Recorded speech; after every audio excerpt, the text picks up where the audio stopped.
তেলামদিঘি এলাকায় আমরা দেখতে পাচ্ছি যে এখানে ভরাট প্রক্রিয়া চলছে। তো এই দিঘিটা তো একটা ঐতিহাসিক নিদর্শন আছে, হ্যাঁ একটা ঐতিহাসিক দিঘি, কি হ্যাঁ বলবেন? হ্যাঁ, ঐতিহাসিক দিঘি, তার মানে পালা আমলের দিঘি তাই বলা হয় আর কি।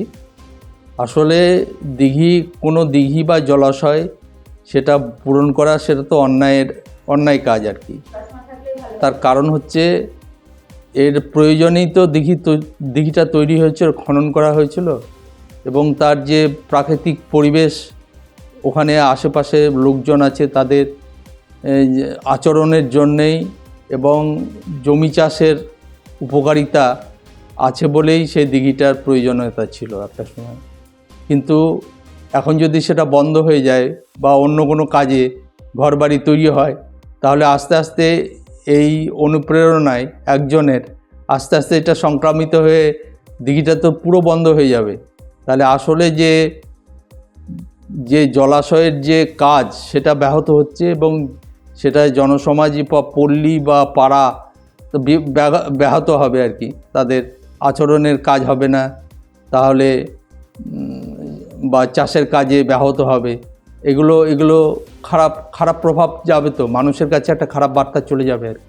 এবং ইতিহাসটাও তো বেঁচে যাবে। ইতিহাসেরও বিকৃতি ঘটবে, অবশ্যই ঘটবে। যেহেতু এটা ঐতিহাসিক একটা দিঘি, তাহলে ভরাট প্রক্রিয়া যদি এইভাবে চলতে থাকে, তাহলে তো যেমন একটা প্রাকৃতিক ভারসাম্য নষ্ট হবে, পাশাপাশি যে ইতিহাস, সেই ইতিহাসটা বিলুপ্ত হয়ে যাবে। সেটা তো দিঘি থাকছে না আর, তার তো পরিবর্তন, মানে ভৌগোলিক পরিবর্তন এসে যাচ্ছে, বাড়িঘরে এসে যাচ্ছে। তাহলে সেই ঐতিহাসিকতা খুঁজে পাওয়া যাবে না সেই দিঘির মধ্যে আর।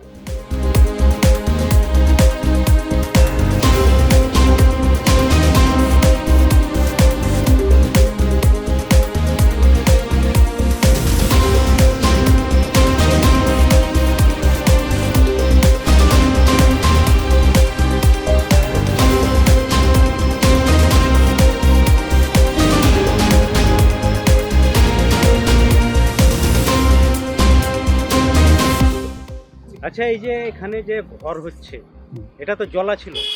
হ্যাঁ, আগে জলা ছিল, ওই মুখটা জলা ছিল, পূর্ব সাইডটা জলা ছিল, কিন্তু পশ্চিম সাইডটা ড্রেনের মতন ছিল জল নিকাশের জন্য। মানে চওড়া কম ছিল, একবারেই কম ছিল পূর্ব সাইডটা।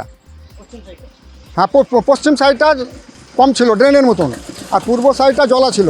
মানে ওদিকটা পুরোটা চওড়া ছিল, শুরু একবারই শুরু। হ্যাঁ, নিয়ে ওই জায়গাটাতে সব মাটি ফেলে সব পূরণ করতে লেগেছিল যারা কিনেছিল।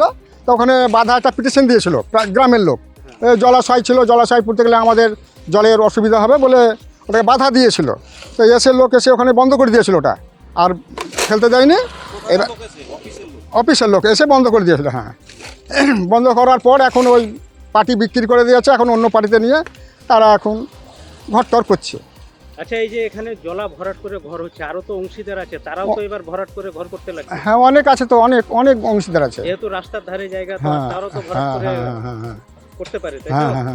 কি মনে করছেন? হ্যাঁ, করবেই তো। নিজের কিনি যখন রেখেছে, সামনে ফ্রন্ট আছে, তখন তো তারা চেষ্টা করবে, পুরাবার চেষ্টা করবে এবং ঘর করার চেষ্টা করবে, তো তারা তো ছেড়ে দেবে না।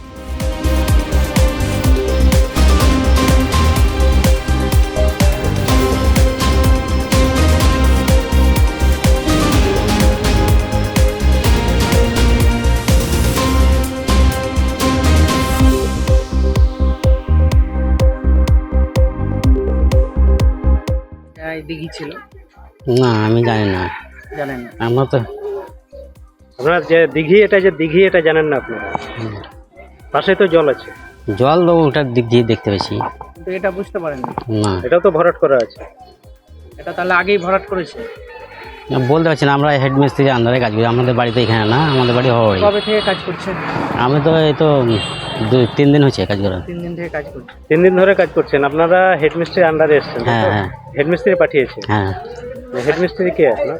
আমার তোতা মিস্ত্রি, আচ্ছা, এখানে বাড়ি হওয়ারি। আচ্ছা, যে কাজ করাচ্ছে এখানে, সে মালিকের বাড়ি কোথায় জানেন? মালিকের বাড়ি বাড়ালা। নাম জানেন কি তার? না, আমি নাম জানি না।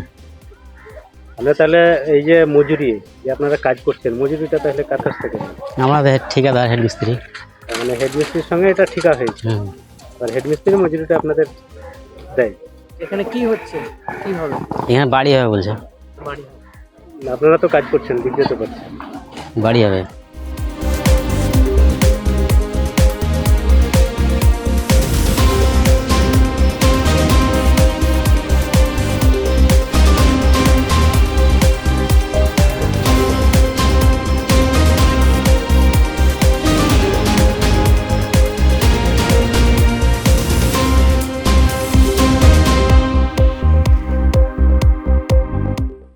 আমাদের ভিডিও ভালো লাগলে লাইক এবং শেয়ার করুন। কমেন্ট সেকশনে গিয়ে জানান আপনাদের মতামত। আরও ভিডিও পেতে আমাদের চ্যানেল সাবস্ক্রাইব করুন এবং প্রতি মুহূর্তে খবরের আপডেট পেতে প্রেস করুন বেল আইকন।